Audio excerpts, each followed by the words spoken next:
دلوں کو جگاؤ، یہی کہتے جاؤ حضور آ گئے ہیں، حضور آ گئے ہیں، حضور آ گئے ہیں، حضور آ گئے ہیں، سرور آ گئے ہیں، حضور آ گئے ہیں، حضور آ گئے ہیں، حضور آ گئے ہیں، حضور آ گئے ہیں۔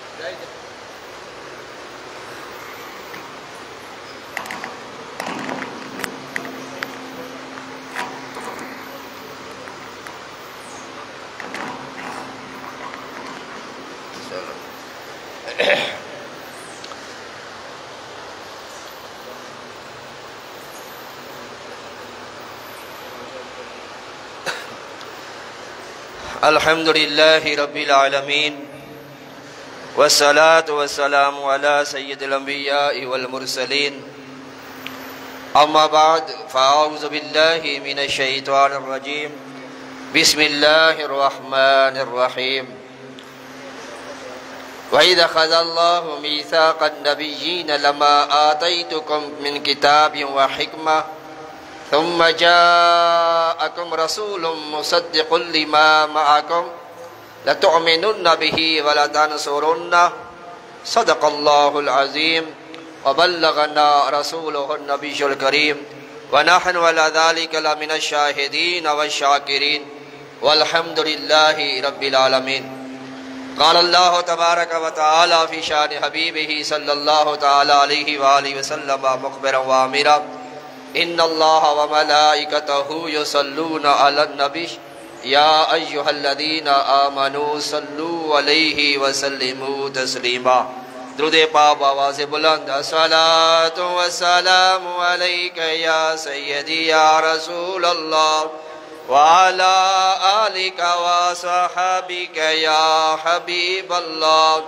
الصلاة والسلام عليك يا سيدي يا نبي الله وعلى آلك وصحابك يا نور الله. الصلاة والسلام عليك يا رحمة للعالمين وعلى آلك وصحابك يا خاتم النبيين. نہ کیوں آرائش کرتا، نہ کیوں آرائش کرتا، خدا دنیا کے ساما میں تمہیں دولہا بنا کر بھیجنا تھا بزم امکا میں. نہ کیوں آرائش کرتا، یہ رنگینی یہ شادابی کہاں گلزار رضوا میں. یہ رنگینی یہ شادابی کہاں گلزار رضوا میں.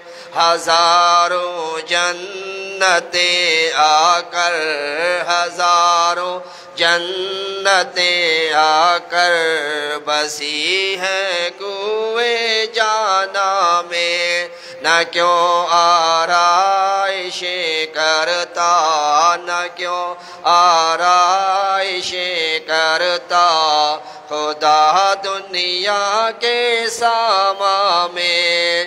چمن کیوں کر نہ مہکیں بلبلیں کیوں کر نہ عاشق ہو.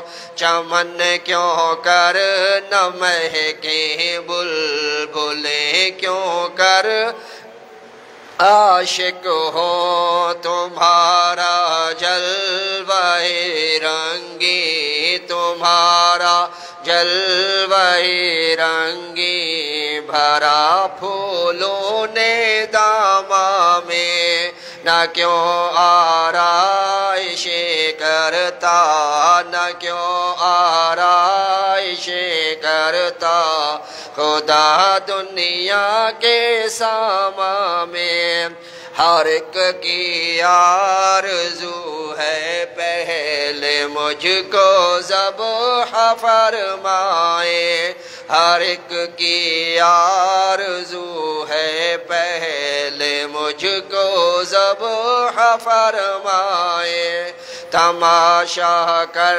رہے ہیں مرنے والے عید قربا میں، نہ کیوں آرائش کرتا، نہ کیوں آرائش کرتا، خدا دنیا کے ساما میں، ہوا بدلی گھرے بادل، ہوا بدلی گھرے بادل، کھلے گل بلبل چہکی، تم آئے تو بہار جاں فضا آئی گلستان میں، نہ کیوں آرائش کرتا، نہ کیوں آرائش کرتا، خدا دنیا کے ساما میں، تمہیں دولہا بنا کر بھیجنا تھا بزم امکان میں، نہ کیوں آرائش کرتا، نہ کیوں آرائش کرتا، خدا دنیا کے ساما میں۔ عید میلاد النبی ہے دل بڑا مسرور ہے، عید میلاد النبی ہے دل بڑا مسرور ہے، عید تو دیوانوں کی بارہ ربیع النور ہے، اس طرف جو نور ہے تو اس طرف بھی نور ہے، کیا زمین کیا آسماں ہر سمت چھایا نور ہے، کیوں؟ اس لیے کہ نور والا آیا ہے، نور لے کر آیا ہے، نور والا آیا ہے، نور لے کر آیا ہے، سارے عالم میں یہ دیکھو کیسا نور چھایا ہے، الصلاۃ والسلام علیک یا رسول اللہ، الصلاۃ والسلام علیک یا حبیب اللہ، الصلاۃ والسلام علیک یا رسول اللہ، الصلاۃ والسلام علیک یا حبیب اللہ، الصلاۃ والسلام علیک یا رسول اللہ، الصلاۃ والسلام علیک یا حبیب اللہ، جب تلک یہ چاند تارے جھل ملاتے جائیں گے، جب تلک یہ چاند تارے جھل ملاتے جائیں گے، تب تلک جشن ولادت ہم مناتے جائیں گے، نور والا آیا ہے، نور لے کر سارے عالم میں یہ دیکھو کیسا نور چھایا ہے، الصلاۃ والسلام علیک یا رسول اللہ، الصلاۃ والسلام علیک یا حبیب اللہ، الصلاۃ والسلام علیک یا رسول اللہ، الصلاۃ والسلام علیک یا حبیب اللہ۔ ہماری یہ بہت بڑی خوش نصیبی ہے کہ آج ہماری ڈبل عیدیں ہو رہی ہیں، ایک جمعۃ المبارک اور ایک عید میلاد النبی صلی اللہ تعالی علیہ وآلہ وسلم۔ اللہ تبارک و تعالی حدیث قدسی ہے، ارشاد فرماتا ہے اے محبوب صلی اللہ تعالیٰ علیہ وآلہ وسلم، اگر تمہیں دنیا میں بھیجنا مقصود نہ ہوتا تو میں زمین کو نہ بناتا، آسمان کو پیدا نہ کرتا، میں چاند ستارے سورج کسی کو پیدا نہ کرتا، حتیٰ کہ اللہ تعالیٰ نے یہاں تک فرما دیا اے محبوب لولا کا اظہرت ربوبیہ، اے محبوب اگر تمہیں بھیجنا مقصود نہ ہوتا تو میں رب ہونا بھی ظاہر نہ کرتا۔ یعنی رب ظاہر ہوا ہے، رب کی پہچان ہوئی ہے، رب کی معرفت ہوئی ہے تو رسول اللہ کے وسیلے سے ہوئی ہے۔ اللہ تبارک و تعالیٰ نے سورۃ آل عمران کی آیت نمبر 82 ارشاد فرماتا ہے وَإِذْ أَخَذَ اللَّهُ مِيثَاقَ النَّبِيِّينَ، اور یاد کرو جب اللہ تعالیٰ نے نبیوں سے میثاق لیا، عہد لیا، وعدہ لیا۔ کون سا وعدہ؟ لَمَا آتَيْتُكُمْ، جب میں تمہیں دے دوں، من کتاب و حکمہ، کتاب اور حکمت، نبوت کا تاج تمہارے سروں پر سجا کر دنیا میں بھیج دو، ثم جاءکم رسول، پھر آ جائے میرا رسول۔ 1,24,000 کم و بیش نبی ہیں، جن میں سے 313 رسول ہیں۔ ہر نبی رسول نہیں ہوتا، لیکن ہر رسول نبی ضرور ہوتا ہے۔ جیسے ہر عالم ولی نہیں ہوتا، لیکن ہر ولی عالم ضرور ہوتا ہے۔ تو اللہ تعالیٰ نے یہاں پر لفظ رسول استعمال فرمایا، حالانکہ رسول سے 313 ہے۔ نہ جانے کس رسول کی بات ہو رہی ہے، ثم جاءکم رسول، پھر تمہارے پاس آ جائے رسول۔ رسول تو 313 ہیں، موسیٰ علیہ السلام بھی رسول ہے، عیسیٰ علیہ السلام بھی رسول ہے، ابراہیم علیہ السلام بھی رسول ہے۔ کون سا رسول آ جائے جس کے متعلق اللہ نے یہاں پر نبیوں سے وعدہ لیا؟ جتنے بھی انبیاء کرام دنیا میں مبعوث ہوئے، جتنے بھی رسول دنیا میں مبعوث ہوئے، کسی نے اپنے کلمے کے اندر لفظ رسول استعمال نہیں فرمایا، تاکہ کسی کو مغالطہ نہ لگے کہ جس رسول کے بارے میں وعدہ لیا گیا تھا وہ رسول میں ہوں۔ اس لیے ہر نبی نے اپنے کلمے کے اندر اپنی صفت کو بیان کیا ہے۔ لا الہ الا اللہ آدم صفی اللہ، لا الہ الا اللہ نوح نجی اللہ، لا الہ الا اللہ موسیٰ کلیم اللہ، لا الہ الا اللہ ابراہیم خلیل اللہ، لا الہ الا اللہ اسماعیل ذبیح اللہ، لا الہ الا اللہ عیسیٰ روح اللہ۔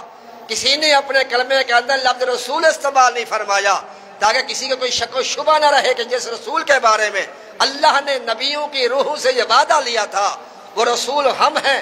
لہٰذا اس مغالطے کو دور کرنے کے لیے، اس خطرے کو دور کرنے کے لیے انہوں نے اپنے کلمے کے اندر لفظ رسول استعمال نہ فرمایا۔ اگر لفظ رسول استعمال فرمایا تو میرے آقا نے اپنے کلمے میں استعمال کر کے بتا دیا جس رسول کے بارے میں نبیوں سے وعدہ لیا گیا تھا وہ رسول معظم میں ہوں۔ لا الہ الا اللہ محمد الرسول اللہ صلی اللہ تعالی علیہ وآلہ وسلم۔ حضور نبی کریم صلی اللہ تعالی علیہ وآلہ وسلم، آپ سے پہلے جتنے نبی رسول آئے وہ ایک مخصوص قوم کے لیے بھیجے جاتے تھے، مخصوص علاقوں کے لیے بھیجے جاتے تھے، اور ایک وقت میں کئی نبی اور رسول ہوتے تھے۔ کوئی کراچی کا رسول ہے، کوئی پشاور کا ہے، کوئی پنجاب کا ہے، کوئی سندھ کا ہے۔ اس طرح مختلف علاقے ڈیوائیڈ کیے ہوئے تھے اللہ تعالیٰ نے، تو فلاں علاقے کے نبی ہو وہاں تبلیغ کرو، اپنی رسالت وہاں تک پہنچاؤ۔ ان کے لیے مخصوص اللہ تعالیٰ نے قوموں کی طرف ان کو مبعوث فرمایا، لیکن حضور نبی کریم صلی اللہ تعالی علیہ وآلہ وسلم کو مخصوص ایک علاقے کے لیے نہیں، بلکہ اللہ تعالیٰ نے اپنے محبوب کو سب کے لیے رسول بنا کر بھیجا ہے۔ میرے آقا صلی اللہ تعالیٰ علیہ وآلہ وسلم انسانوں کے بھی رسول ہیں، حیوانوں کے بھی رسول ہیں، جنوں کے بھی رسول ہیں، فرشتوں کے بھی رسول ہیں، زمین کے بھی رسول ہیں، آسمان کے بھی رسول ہیں، چاند کے بھی رسول ہیں، سورج کے بھی رسول ہیں، ہر چیز کے میرے آقا رسول ہیں، حتیٰ کہ میرے آقا اللہ کے بھی رسول ہیں۔ محمد الرسول اللہ، محمد صلی اللہ علیہ وسلم اللہ کے رسول۔ حضور نبی کریم صلی اللہ تعالیٰ علیہ وآلہ وسلم کی شان و عظمت، اللہ نے قرآن مجید میں جتنے نبیوں کو بلایا ان کا نام لے کر بلایا۔ آدم علیہ السلام کا یا آدم، یا عیسیٰ، یا سلیمان، یا ابراہیم، یا داود، اللہ تعالیٰ یا موسیٰ، اللہ نے جتنے نبیوں کو پکارا بلایا تو ان کا نام لے کر بلایا، لیکن جب اپنے محبوب کی باری آئی تو کہیں بھی یا محمد کہہ کے اللہ نے قرآن کے اندر نہیں پکارا۔ جب بھی اپنے محبوب کو پکارا تو یا ایھا النبی، یا ایھا الرسول، یا ایھا المزمل، یا ایھا المدثر کہہ کر اللہ نے پکارا۔ اللہ تعالیٰ نے اپنے محبوب کے بارے پورے قرآن مجید کے اندر خالقہ کا لفظ استعمال نہیں فرمایا، پیدا کرنا، کہیں فرمایا ارسلا، کہیں فرمایا جاء، کہ تمہارے پاس آیا، تمہارے پاس بھیجا گیا۔ کہیں بھی خالقہ کا لفظ میرے آقا کے لیے استعمال نہیں ہوا۔ کیوں؟ اس لیے کہ میرے آقا صلی اللہ تعالیٰ علیہ وسلم کا نور جو ہے وہ سب سے پہلے پیدا ہو چکا تھا۔ تخلیق میں پہلے نور ہے ان کا، آخر میں ہے ظہور ان کا۔ تکوین جہاں ہے ان کے لیے، ختم ان پر نبوت ہوتی ہے۔ میثاق کے دن نبیوں سے اقرار لیا تھا ان کے لیے، اب آتے ہیں سردار رسول، اب ان کی ولادت ہوتی ہے۔ حضور نبی کریم صلی اللہ علیہ وسلم وہ جو نہ تھے تو کچھ نہ تھا، وہ جو نہ تھے تو کچھ نہ تھا، وہ جو نہ ہو تو کچھ نہ ہو، جان ہے وہ جہان کی، جان ہے تو جہان ہے۔ حضور نبی کریم صلی اللہ تعالیٰ علیہ وسلم اس کائنات کی جڑ اور بنیاد ہے۔ اگر جڑ خشک ہو جائے تو درخت ہرا بھرا نہیں رہ سکتا، وہ بھی سوکھ جائے گا۔ جب یہ نظام کائنات چل رہا ہے اس کا مطلب کوئی جڑ سلامت ہے، اور اسی لیے تو میرے اعلیٰ فرماتے ہیں تو زندہ ہے واللہ، تو زندہ ہے واللہ، میرے چشم عالم سے چھپ جانے والے، چمک تجھ سے پاتے ہیں سب پانے والے، میرا دل بھی چمکا دے چمکانے والے، مدینے کے خطے خدا تجھ کو رکھے، غریبوں فقیروں کے ٹھہرانے والے، چمک تجھ سے پاتے ہیں سب پانے والے، میرا دل بھی چمکا دے چمکانے والے۔ اللہ تعالیٰ نے اپنے محبوب کا نام محمد صلی اللہ علیہ وآلہ وسلم پورے قرآن مجید میں 4 مقامات پر استعمال فرمایا۔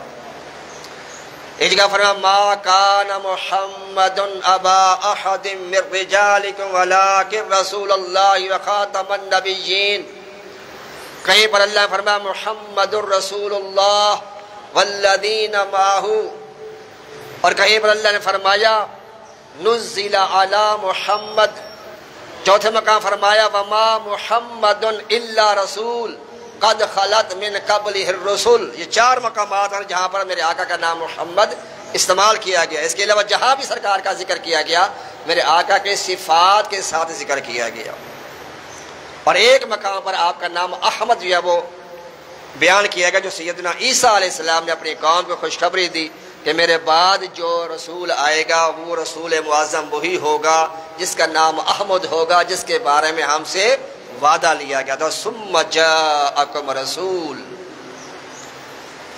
اللہ اس کے اندر کوئی نکتہ نہیں ہے، اسی طرح محمد کے اندر بھی نکتہ نہیں ہے۔ اللہ میں لام مشدد ہے، محمد میں میم مشدد ہے۔ اللہ کہنے سے ہونٹ علیحدہ ہو سکتے ہیں، جدا ہو جاتے ہیں، محمد کہنے سے ہونٹ آپس میں جڑ جاتے ہیں، مل جاتے ہیں۔ اللہ کہنے سے اللہ کا ذکر نہیں ہوتا، لیکن محمد کہنے سے اللہ تعالیٰ کی تعریف بھی، اللہ تعالیٰ کا محبوب کی تعریف بھی ہوتی ہے اور ذکر بھی ہوتا ہے۔ اللہ کہنے سے اللہ کا ذکر تو ہوتا ہے، اللہ کی تعریف نہیں ہوتی۔ لفظ اللہ اللہ کہنے سے اللہ کا ذکر تو ہو جائے گا، لیکن اللہ کی تعریف کیا اس کے اندر نہیں ہے. لیکن محمد کہنے سے اللہ تعالیٰ کے محبوب کا ذکر بھی ہو جائے گا اور محبوب کی تعریف بھی ہو جائے گی. کیوں؟ اس لیے کہ محمد کا معنی ہے جس کی سب سے زیادہ تعریف کی جائے. اور لا الہ الا اللہ جس میں اللہ تعالیٰ کی وحدانیت کا بیان ہے، اس کے حروف بھی 12 ہیں. اور محمد رسول اللہ جس میں رسول اللہ کی رسالت کا اعلان ہے، اس کے حروف بھی 12 ہیں. اس لیے تو شاہ کہتے ہیں کہ اللہ کو یہ 12ویں بڑی پسند ہے، بڑی پیاری ہے. مسرت کی محفل یہی 12ویں ہے، میری عید کامل یہی 12ویں ہے. یہ 12 نہ ہوتی تو کچھ بھی نہ ہوتا، محمد نہ ہوتے تو کچھ بھی نہ ہوتا.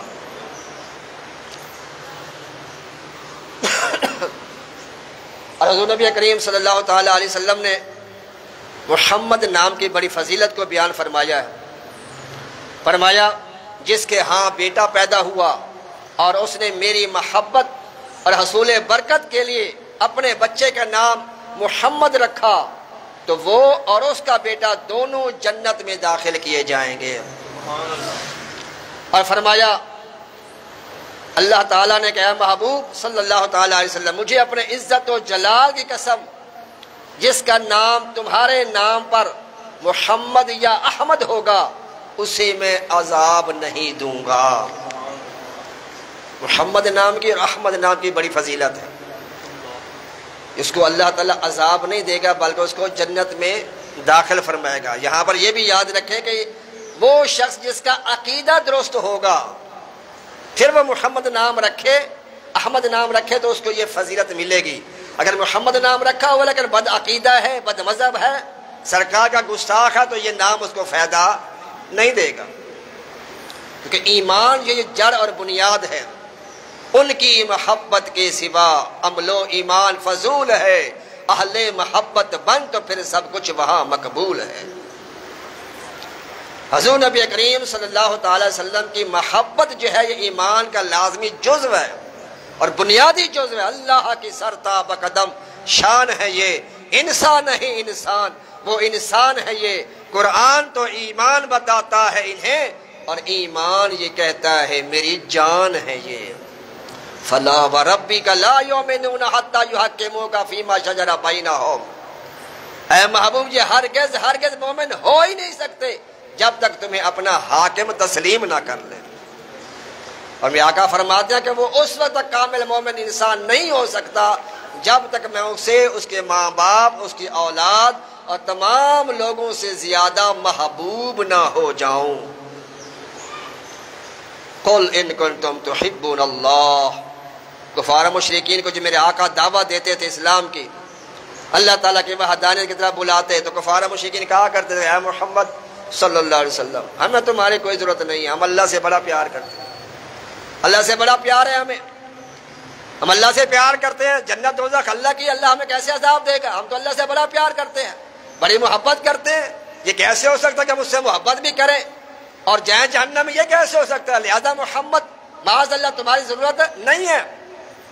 تو اللہ نے فرمایا قل اے محبوب صلی اللہ تعالی علیہ وآلہ وسلم آپ فرما دیجئے، آپ ان سے کہہ دیجئے قل ان کنتم تحبون اللہ. اگر تم واقعی اللہ تعالیٰ سے سچی محبت کرتے ہو، تمہارا جیسے دعویٰ اگر واقعی ایسا ہی ہے کہ تم مجھ سے بڑی محبت کرتے ہو، اے محبوب پھر ان سے کہو فاتبعونی. اللہ فرماتا ہے پھر ان سے کہو میرے محبوب کی اتباع کرو، تمہاری یہ پیروی کریں. صلہ کیا ملے گا؟ یحببکم اللہ. اللہ فرماتا ہے کہ اے محبوب آپ تو یہ کہہ رہے ہیں کہ یہ اللہ سے محبت کرتے ہیں. اے محبوب جب تمہارے دامن سے وابستہ ہو کے تمہارے پیچھے چلیں گے، اللہ فرماتا ہے میں خود ان کو اپنا محبوب بنا لوں گا. قل ان کنتم تحبون اللہ فاتبعونی یحببکم اللہ. اللہ ان سے محبت کرے گا. محمد محمد ہی ورد زباں ہو، دلوں میں نہ کچھ فکر سود و زیاں ہو. اسی نامے کی برکت سے اپنا ذرا تم مقدر بنا کر تو دیکھو، جو تم کو بھی ہے فیض پانے کی خواہش جبین عقیدت جھکا کر تو دیکھو. حضور اکرم صلی اللہ تعالی علیہ وآلہ وسلم کہ جب ولادت بسعادت ہوئی تو آپ نے انگشت شہادت اٹھائی اور کہا اللہ اکبر کبیرہ والحمد للہ کثیرہ وسبحوہ بکرۃ واصیلا۔ یہ میرے آقا نے فوراً یہ تسبیح اللہ کی بیان کی اور پھر سجدے میں سر رکھ کر یہی دعا کی رب حبلی امتی، رب حبلی امتی، اے اللہ میری امت میرے حوالے کر دے، میری امت کی بخشش فرما دے۔ میرے آقا صلی اللہ علیہ وسلم دنیا میں جلوہ فروز ہوئے تو بھی امت کو یاد رکھا، جب معراج پہ گئے تو وہاں بھی اپنی امت کو یاد رکھا، جب آپ قبر انور کے اندر تشریف لے گئے جو سب سے آخر میں صحابی قبر انور سے باہر آئے وہ کہتے ہیں میں نے دیکھا سرکار کے ہونٹ قبر انور کے اندر بھی ہونٹ جو ہے وہ حرکت کر رہے تھے، کہتے میں نے کان لگا کے سنا تو آقا فرما رہے تھے رب حبلی امتی، رب حبلی امتی۔ سرکار کی آمد، مرحبا آقا کی آمد، مرحبا آمد مصطفیٰ، مرحبا۔ حضور نبی کریم صلی اللہ تعالیٰ علیہ وآلہ وسلم سیدہ بی بی حلیمہ سعدیہ رضی اللہ تعالیٰ عنہ آپ فرماتی ہیں کہ میں جب ان کو لے گئی اپنے قبیلے میں گئی حضور نبی کریم صلی اللہ تعالی وسلم کو، تو ہمارے قبیلے میں ہمارے بستی میں کوئی بھی بندہ بیمار ہوتا، بڑا ہوتا چھوٹا ہوتا بچہ کوئی بھی بیمار ہوتا تو ہم حضور نبی کریم کے ہاتھ پکڑ کے اس کے جسم پہ پھیرتے اللہ اس کو شفا دے دیتا تھا۔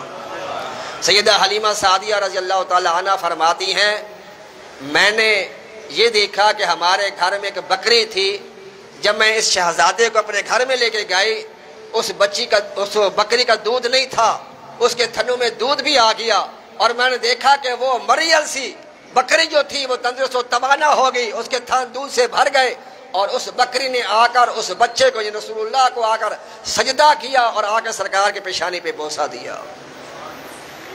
سرکار دو عالم صلی اللہ تعالیٰ علیہ وسلم ہمارے انصاری صحابی رسول ہے، بچوں کو اکٹھا کر کے سرکار کا میلاد بنا رہے ہیں، سرکار کی نعت بیان کر رہے ہیں۔ میرے آقا کا وہاں سے گزر ہوا، میرے آقا صلی اللہ تعالیٰ علیہ وسلم فرمایا ان اللہ فتح لکر ابواب الرحمتی، اے ابو عامر انصاری رضی اللہ تعالیٰ عنہ اللہ تعالیٰ تیرے رحمتوں کے دروازوں کو کھول دیا ہے، وملائکتہ کلہم یستغفرون لکا، اور اللہ تعالیٰ کے سارے فرشتے تیرے لیے استغفار کی دعائیں کر رہے ہیں۔ اور حضرت ابن عباس سرکار کے چچا زاد بھائی وہ بھی سرکار کی تعریف توصیف نعت بیان کر رہے ہیں اپنے گھر والوں کے ساتھ۔ میرے آقا کا وہاں سے گزر ہوا، میرے آقا صلی اللہ تعالیٰ علیہ وسلم حلت لکم شفاعتی، تمہارے لیے میری شفاعت یہ وہ حلال کر دی گئی، واجب کر دی گئی۔ میلاد سرکار دو عالم صلی اللہ علیہ وسلم کی تعریف اور توصیف کو بیان کرنے کا نام میلاد ہے، وہ نظم کی شکل میں ہو نثر کی شکل میں ہو، بلکہ حضور نبی کریم خود فرمائش کرتے اپنی نعت سنا کرتے تھے۔ حضرت حسان بن ثابت رضی اللہ تعالیٰ عنہ مشہور صحابی رسول، سرکار عالم صلی اللہ علیہ وسلم ان کو خود ارشاد فرماتے کہ میرے ممبر پہ بیٹھ کر میری نعت بیان کرو۔ حسان بن ثابت رضی اللہ تعالیٰ عنہ ممبر پر جلوہ فروز ہوتے اور سرکار جو عالم صلی اللہ علیہ وسلم کی نعت بیان کرتے، بے شمار ان کے قصیدے ملتے ہیں روایتوں کے اندر۔ مشہور قصیدہ ان کا جو ہے وہ کیا ہے، وَأَحْسَنُ مِنْكَ لَمْ تَرَ قَطُّ عَيْنِي، کہ یا رسول اللہ صلی اللہ علیہ وسلم آپ جیسا حسین و جمیل میری آنکھ نے دیکھا ہی نہیں ہے۔ اے حسان یہ کیسی بات کر رہی، تم تو مکے میں پھرنے والے ہو، عرب کے رہنے والے ہو، اس علاقے میں نہیں ہو کسی اور علاقے میں ہوگا، کہیں اور حسین و جمیل پیدا ہو گیا ہوگا۔ آپ نے خود ہی پھر اس کا جواب بھی دے دیا، کہا وَأَحْسَنُ مِنْكَ لَمْ تَرَ قَطُّ عَيْنِي، میری ان آنکھوں نے آپ جیسا حسین و جمیل اس لیے نہیں دیکھا کیوں، وَأَجْمَلُ مِنْكَ لَمْ تَلِدُ النِّسَاءُ، اے محبوب کسی ماں نے ایسا شہزادہ پیدا ہی نہیں کیا۔ اور آگے کہتے ہیں خُلِقْتَ مُبَرَّأً مِنْ كُلِّ عَيْبٍ، اللہ تعالیٰ نے آپ کو ہر عیب سے پاک پیدا فرمایا۔ سرور کہوں کہ مالک و مولا کہوں تجھے، وہ کمال حسن حضور ہے کہ گمان نقص جہاں نہیں، یہی پھول خار سے دور ہے، یہی شمع ہے کہ دھواں نہیں۔ خلقت مبرأ من کل عیب، یا رسول اللہ اللہ تعالیٰ نے آپ کو ہر عیب سے بری پیدا فرمایا۔ کأنک قد خلقت کما تشاء، اللہ نے آپ کو ایسے بنایا کما تشاء، جیسے آپ چاہتے تھے۔ حالانکہ قرآن پاک میں اللہ تعالیٰ فرماتا ہے، آل عمران کی ابتدائی آیت ہے، اللہ فرماتا ہے هو الذی یصورکم فی الارحام کیف یشاء۔ یہ اللہ تعالیٰ بیان فرما رہا ہے، هو الذی، یہ اللہ کی ذات ہے، یصورکم، جو تمہاری شکلیں بناتا ہے، تمہاری صورتیں بناتا ہے، فی الارحام، ماں کے رحم کے اندر، کیفا، جیسا چاہتا ہے، یشاء، یعنی اللہ جیسے چاہتا ہے ویسے شکلیں بناتا ہے۔ قرآن تو یہ کہہ رہا ہے جیسے اللہ چاہتا ہے ویسے بناتا ہے، اور صحابی کہہ رہا ہے کأنک قد خلقت کما تشاء، یا رسول اللہ آپ نے جیسا چاہا ویسے اللہ نے آپ کو بنایا۔ میرے آقا نے یہ نہیں کہا کہ حسان یہ کیا کہہ رہے تو شرک ہو جائے گا۔ اللہ کہتا ہے کہ جیسے میں چاہتا ہوں بناتا ہوں، اور تم میرے بارے میں کہہ رہے ہو جیسے میں نے چاہا اللہ نے ویسے بنایا تو شرک ہو جائے گا۔ میرے آقا خاموش رہے اور بتلا دیا کہ جو حسان کہہ یہ حق ہے، یہی سچ ہے، جیسے میں نے چاہا میرے رب نے مجھے ویسا ہی پیدا فرمایا۔ سرکار کی آمد، آقا کی آمد، مرحبا داتا کی آمد، مرحبا حضور کی آمد، مرحبا آمد مصطفیٰ۔ مرحبا، میرے مولا کے میلاد کی دھوم ہے وہ بدبخت جو آج محروم ہے۔ جو بچہ ہو پیدا تو خوشیاں منائیں، مٹھائی بٹے اور لڈو بھی آئیں، مبارک کی ہر سو آئیں صدائیں، لیکن جب محمد کا میلاد آئے تو بدعت کے فتوے انہیں یاد آئے۔ اس موقع پر دو بڑے اعتراض کیے جاتے ہیں میلاد النبی کے حوالے سے۔ ایک تو کہتے ہیں کہ یہ عید، تیسری عید کہاں سے آ گئی؟ ہوتا ہے اعتراض یہ تیسری عید کہاں سے آ گئی جی؟ عید میلاد النبی یہ کہاں سے آ گئی؟ کیونکہ یہ رسول اللہ کو نبی نہیں مانتے۔ عید کا معنی ہوتا ہے خوشی، میلاد سرکار کی ولادت، نبی کی جلوہ گری کو ہم عید کہتے ہیں۔ وہ کہتے ہیں نبی جو بنے 40 سال کے بعد معاذ اللہ، حالانکہ میرے آقا فرماتا ہے میں اس وقت بھی نبی تھا جب آدم علیہ السلام ابھی پانی اور مٹی کے مراحل کو طے کر رہے تھے۔ سرکار عام جیسے بچے کی طرح پیدا نہیں ہوئے، دنیا میں جل افروز نہیں ہوئے۔ آپ جب دنیا میں تشریف لائے تب بھی نبی تھے، جب دنیا میں نہیں ہے پہلے اس سے بھی آپ نبی تھے۔ آدم علیہ السلام نہیں بنے تب بھی آپ نبی تھے۔ کہتے ہیں تیسری عید کہاں سے؟ عید تو دو ہیں، چھوٹی عید اور ایک بڑی عید۔ حالانکہ میرے آقا صلی اللہ تعالی علیہ وآلہ وسلم فرماتے ہیں کہ اللہ تعالیٰ نے ان اللہ جعل الجمعۃ عیدا للمسلمین، اللہ تعالیٰ نے جمعے کے دن کو مسلمانوں کے لیے عید کا دن بنایا ہے۔ جمعے کا دن کیا ہوتا ہے جی؟ عید کا دن ہوتا ہے۔ حتیٰ کہ یہاں تک میرے آقا نے فرمایا کہ یہ جمعے کا دن جو عید کا دن ہے یہ چھوٹی عید سے بھی بڑا ہے اور بڑی عید سے بھی بڑا دن ہے۔ اب سال میں تقریباً 52 جمعے آتے ہیں۔ کتنے آتے ہیں جی؟ 52 عیدیں تو یہ ہو گئی۔ کتنی ہوگی جی؟ کہتے ہیں تیسری عید کہاں سے آ گئی؟ اچھا چلو کہتے ہیں مان لیجیے عید ہے، جمعہ عید کا دن ہے، میلاد النبی عید کا دن ہے، عید میں تو نماز پڑھی جاتی ہے، تو عید میلاد النبی میں کون سی نماز پڑھتے ہو، کون سا خطبہ دیتے ہو؟ یہاں تو کوئی خطبہ نہیں پڑھا جاتا، کوئی عید کی نماز نہیں پڑھی جاتی۔ جب تو اس کو عید میلاد النبی کہہ رہے ہو تو عید کی نماز بھی پڑھو۔ تو ان سے کہو بدبختو تم جمعے کو عید مانتے ہو؟ ہاں جی مانتے ہیں۔ پھر جمعے کو کون سی عید کی نماز پڑھتے ہو؟ نہیں جی وہ دو فرض جو ہوتے ہیں وہ عید کے ہوتے ہیں۔ میں نے کہا وہ عید کے ہوتے ہیں تو جمعے کی نماز کہاں گئی؟ اگر یہ جمعہ عید کا دن ہے اور دو نماز اور رکعت پڑھ رہے ہو فرض، اور اس کو عید کی نماز کہہ رہے ہو تو جمعے کی نماز کہاں گئی؟ اور ان بدبختوں کو یہ نہیں پتا کہ عید کی نماز کا وقت کیا ہوتا ہے۔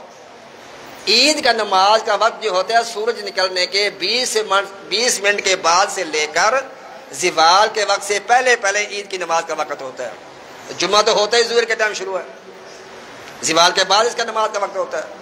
تو جمعے کو بھی میرے آقا نے عید کی نماز، ایک سعادت حضرت عباس رضی اللہ تعالی عنہ نے جب یہ آیت مقدسہ تلاوت کی، الیوم اکملت لکم دینکم، جب یہ آیت مقدسہ نازل ہوئی تو یہودی نے سنا تو اس نے کہا کہ اگر یہ آیت ہمارے اوپر نازل ہوتی، ہمارے نبی کے اوپر نازل ہوتی تو ہم اس دن عید مناتے۔ تو صحابی نے کہا تم تو ایک دن کا عید مناتے، اس دن ہماری 2 عیدیں تھیں، ایک جمعے کا دن تھا اور ایک عرفہ کا دن تھا۔ تو صحابی نے بھی جمعے کو عید کا دن قرار دیا، تو جمعے کا دن عید کا دن ہے۔ اور دوسرا یہ ہے کہ حضور نبی کریم صلی اللہ تعالیٰ علیہ وآلہ وسلم ہر پیر کو روزہ رکھا کرتے تھے۔ ابو قتادہ رضی اللہ تعالیٰ عنہ اس کے راوی ہیں، انہوں نے عرض کیا یا رسول اللہ ہر پیر کو روزہ رکھتے ہیں، اس کی کیا وجہ ہے؟ فرمایا فیہ ولدت وفیہ انزل علی، اسی دن میری ولادت ہوئی اور اسی دن مجھ پر پہلی وحی نازل ہوئی۔ آقا تو ہر ہفتے اپنا میلاد منا رہے ہیں، ہم تو پھر سال کے بعد مناتے ہیں کتنا دھوم دھام سے۔ آقا تو ہر پیر کو میلاد منا رہے ہیں اپنا، کہتے نبی نے منایا، صحابہ نے منایا، سب نے سرکار کا میلاد منا لیا۔ پہلے آپ کو 2 مشہور حدیثیں سنا دی، ابو عامر انصاری کی بھی اور حضرت ابن عباس کی بھی، جن کو میرے آقا نے دیکھا میلاد مناتے، فرمایا تمہارے پاس جنت کیا ہو گئی؟ واجب ہو گئی ہے۔ لیکن ان کے انداز مختلف ہوتے تھے، اس طرح کی جھنڈیاں اور اس طرح کی چیزیں ہوتی نہیں جو اس وقت، لہذا جیسے جیسے ماحول کے مطابق جو ہے زمانے کے مطابق چیز بدلتی رہتی ہے، اس کا حکم چینج نہیں ہوتا۔ اور انس بن مالک رضی اللہ تعالیٰ فرماتے ہیں مومن کی 5 عیدیں ہیں۔ نمبر 1، جس دن گناہ سے محفوظ رہ گیا وہ دن اس کے لیے عید کا دن ہے۔ نمبر 2، جس دن اس کا خاتمہ ایمان پر ہوا وہ دن اس کے لیے عید کا دن ہے۔ اور غوث پاک عید کے موقع پر لوگ گئے مبارکباد دینے کے لیے، چاند نظر آ گیا، غوث پاک سے کہا کہ کل عید ہے، کل عید ہے۔ تو غوث اعظم فرمایا ہاں لوگ کہہ رہے ہیں کہ کل عید ہے، کل عید ہے، میں تو اس دن عید مناؤں گا جس دن اپنا ایمان دنیا سے سلامت لے جاؤں گا۔ نعرہ تکبیر، نعرہ رسالت، آمد مصطفیٰ، مرحبا مرحبا۔ تو سرکار دو عالم صلی اللہ علیہ وسلم کے آنے کی خوشی میں عید جو ہوتی ہے، یہ تو عیدوں کی بھی عید ہے۔ عید میلاد النبی جو ہے عیدوں کی بھی عید ہے، چھوٹی عید ہے یا بڑی عید ہے یہ تو آتی سال کے بعد ہے، لیکن عید میلاد النبی جب بھی سرکار کا نام لیں، سرکار کا ذکر کریں، سرکار کی محفل ناز سجا لیں، وہی میلاد ہو گیا۔ وہی ایسی خوشی ہے کہ ان کے نثار کوئی کیسے ہرن جمے ہو، جب یاد آ گئے ہیں سب غم بھلا دیے ہیں۔ اور پھر کہتے ہیں یہ تو بدعت ہے، اور بدعت کے بارے میں اللہ کے محبوب نے فرمایا فَإِنَّ كُلَّ مُحْدَثٍ بِدْعَةٍ وَكُلُّ بِدْعَةٍ ضَلَالَةٍ، ہر نیا کام بدعت ہے اور ہر بدعت جو ہے وہ گمراہی ہے اور ہر گمراہی جہنم میں لے جانے والی، یہ حدیث بیان کرتے ہیں۔ حالانکہ میرے آقا نے یہاں تک ارشاد فرمایا من سنّ فی الاسلام سنتن حسنتن فلہ اجر مثل من عمل بہا، میرے آقا فرماتا ہے جس نے دین کے اندر کوئی نئی چیز ایجاد کی، اچھا کام ایجاد کیا، اور جتنے لوگ اس پہ عمل کریں گے ان کو بھی ثواب ملے گا، اور جس نے اس کو ایجاد کیا ہوگا، جاری کیا ہوگا، اللہ تعالیٰ ان کے برابر اس اکیلے بندے کو بھی ثواب عطا فرمائے گا۔ اسی طرح فرمایا کہ جو کہ دین کے اندر بری چیز ایجاد کرے گا، نقصان دہ چیز ایجاد کرے گا، اس کو رائج کرے گا، میرے آقا فرماتے ہیں اس کو تو گناہ ہوگا جس نے اس کو رواج دیا ہوگا، اور جتنے لوگ اس پہ عمل کریں گے ان کے برابر بھی اس کو گناہ پہلے والے پر ڈالا جائے گا۔ تو ہر بدعت گمراہی نہیں ہوتی۔ سیدنا فاروق اعظم رضی اللہ تعالیٰ عنہ نے مسجد نبی میں گئے، آپ سرکار کے وصال کے بعد صدیق فاروق جب آپ امیر المومنین بنے سیدنا فاروق اعظم رضی اللہ تعالیٰ عنہ، تو آپ نے دیکھا کچھ بندے ایک کونے میں نماز پڑھ رہے ہیں تراویح کی، کچھ دوسرے کونے میں پڑھ رہے ہیں، کچھ دوسری جگہ پڑھ رہے ہیں، یعنی علیحدہ علیحدہ نماز پڑھ رہے ہیں تراویح کی۔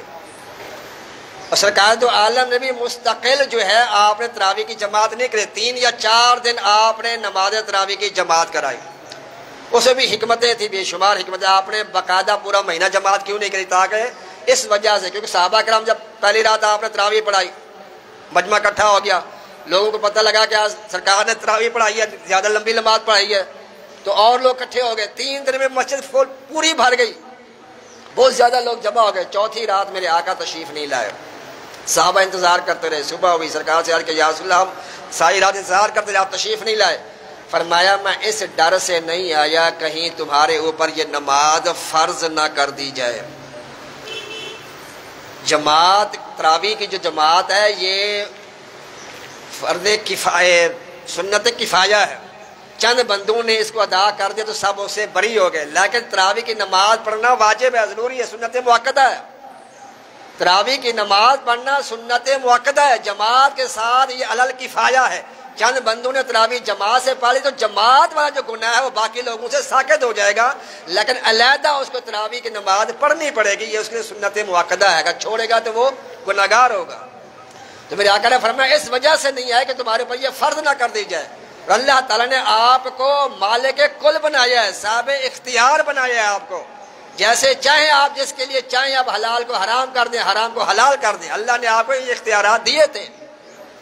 جیسے حج کے موقع پر ایک شخص نے عرض کیا آمن کل آمن یا رسول اللہ، یا رسول اللہ کیا ہر سال ہم پر حج فرض ہے؟ میرے آقا خاموش رہے، 3 مرتبہ یہی سوال کیا، افی کل آمن یا رسول اللہ، یا رسول اللہ کیا ہر سال ہمارے اوپر حج فرض ہے؟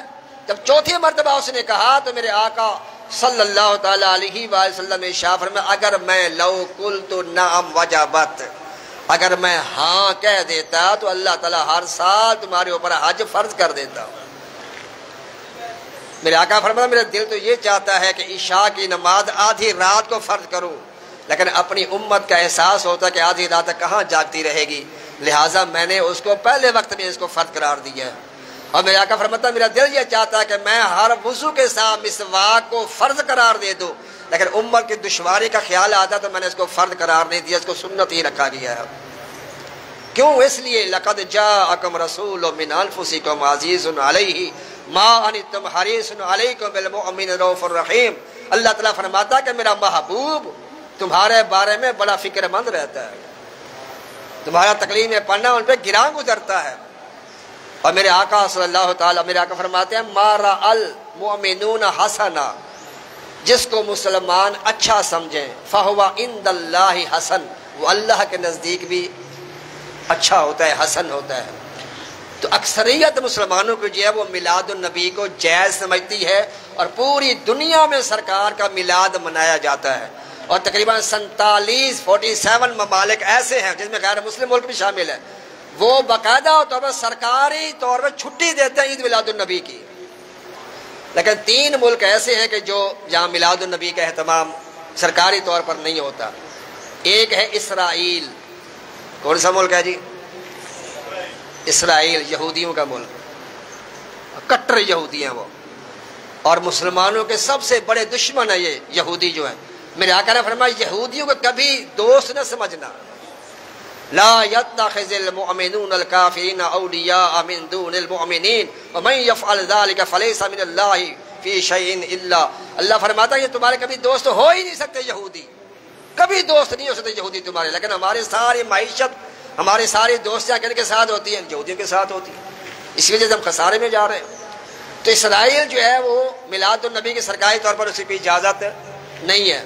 دوسرا ملک ہے قطر، وہاں بھی سرکاری طور پر میلاد النبی کی اجازت نہیں ہے۔ اور تیسرا ملک پتہ ہے کون سا ہے؟ سعودی عرب، جس کو آپ اسلامی ملک کہتے ہیں، وہاں بھی سرکاری طور پر میلاد النبی منانے کی اجازت، وہ بھی یہودیوں کے ساتھ کھڑے ہوئے ہیں۔ بلکہ پچھلے دنوں اخبار میں بھی ہے کہ باقاعدہ طور پر سعودی یہودی جو ہے وہ اسرائیلی ملاقات کر کے کیا ہے سعودیہ کے اندر۔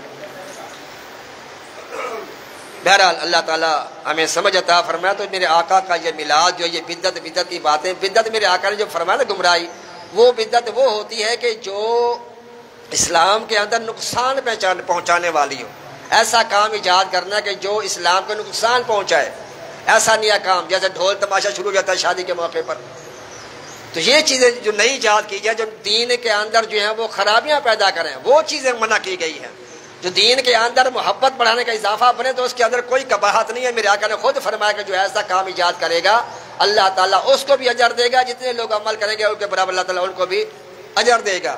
اب 6 کلمے یاد کرتے ہیں، ہم کرتے ہیں 6 کلمے یاد، بچوں کو بھی یاد کراتے ہیں، امام مفصل، امام مجمل، یہ بدعت ہے۔ سرکار کے دور میں تو نہیں ہوتے تھے یہ کلمے، 6 کلمے صحابہ تو نہیں یاد کرتے اپنے بچوں کو، یہ تو بعد کی یاد ہے۔ صحابہ کے دور میں قرآن مجید کے اوپر جو وہ زبر زیر پیش نہیں ہوتی تھی، اعراب نہیں لگے ہوتے تھے، یہ حجاج بن یوسف نے لگایا اعراب زیر زبر پیش، تو یہ بھی بدعت ہے۔ سرکار کے دور میں یہ گنبد نہیں بنتے تھے، مسجدوں کے مینار نہیں بنتے تھے، مسجدوں کے اس طرح پختہ دیواریں نہیں ہوتی تھیں، کچی مسجدیں ہوتی تھی، تو یہ بھی بدعت ہے، پھر دین میں یہ بھی اضافہ ہے معاذ اللہ۔ تو بدعت وہ بری ہے، وہ منع ہے کہ جو دین کے اندر خرابیاں پیدا کرے۔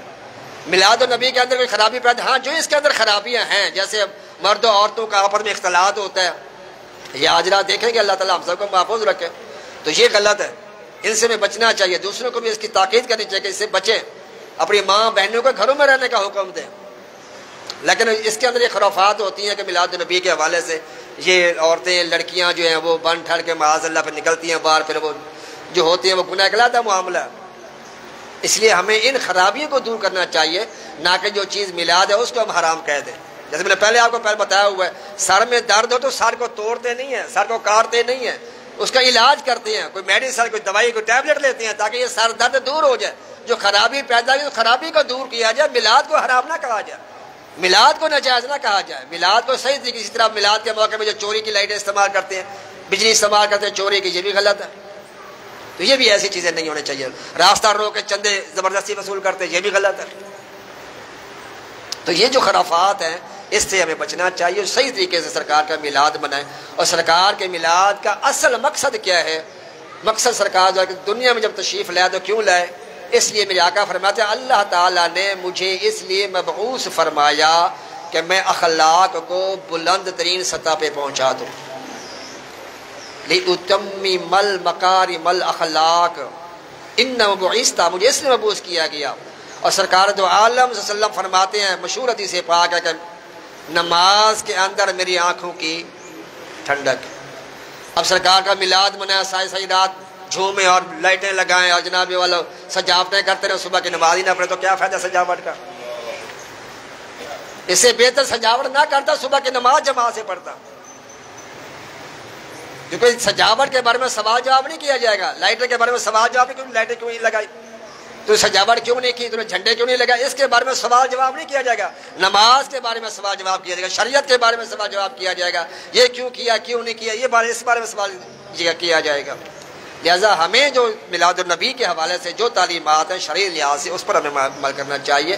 حضرت نبی کریم کے آنے کی خوشی اسی کو ہوگی جو دل سے سرکار کا ادب کرنے والا ہوگا، سرکار سے محبت کرنے والا ہوگا۔ تو حضور نبی کریم کے میلاد کا صحیح مقصد یہ کہ ہم سرکار کی باتوں پر عمل کریں، آپ نے جو ہمیں احکامات، جو شریعت ہمیں عطا فرمائی ہے، ہم اس پہ عمل کریں۔ اللہ تبارک و تعالی ہمیں سرکار دو عالم صلی اللہ تعالی علیہ وسلم کا میلاد پاک شرعی حدود میں منانے کی توفیق عطا فرمائے۔ وما علیہ الا البلاغ۔